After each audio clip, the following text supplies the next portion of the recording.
To start out, we're going to use a mandolin to thinly slice 3 pounds of onions. Yes, this takes a lot of tears. To 8 ounces of tomato paste, I add 2 teaspoons of black pepper, 2 teaspoons of salt, and 2 teaspoons of granulated garlic. Then we'll give it a really good mix. Here I have a 15-pound brisket, and I'm going to trim off the excess fat. Here's my brisket all trimmed up.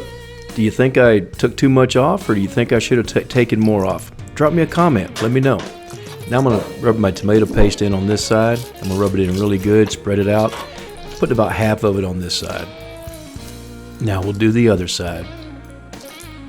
Now this brisket's a little too big for my pan, but hey, it's what I had, so I worked with it. Now I'm going to cover the brisket with our onions. Going to put a little salt on the onions. I'm going to add half a cup of chicken stock. Normally I would use beef stock or beef broth, but I didn't have any. And we're going to cover this with aluminum foil and seal it up around the edges as best we can. And I forgot to stick my meat probe in there. I've got one of those meat probes I stick in there and it reads when it's sitting outside the oven.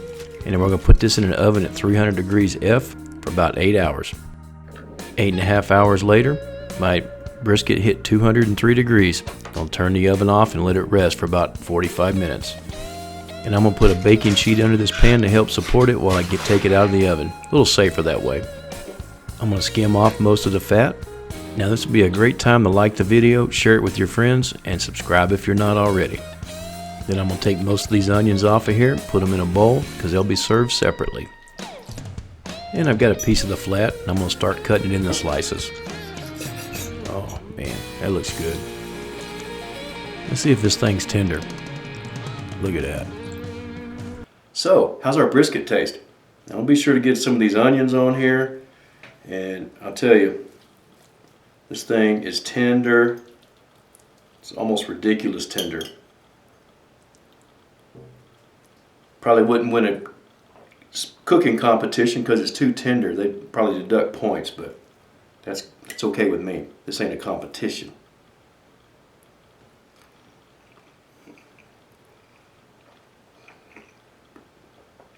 That's delicious. Guys, give us a try. It's cold. Most of us don't want to fire up our pits right now. This is a good alternative.